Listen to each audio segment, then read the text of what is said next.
Hey guys, welcome back to my channel. This is kind of a different video, but currently I had the WASD keys swapped with my arrow keys, and I didn't really know what to do at first, but then I figured out it's super easy to fix. So right now I'm touching the WASD, and now these are my arrows.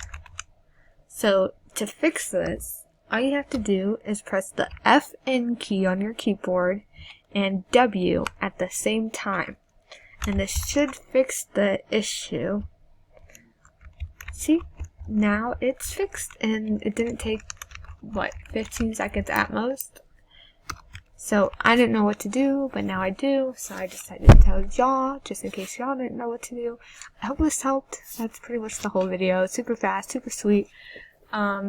It just didn't help. You can comment below and I might be able to help you, but anyways, thank you for watching. Bye!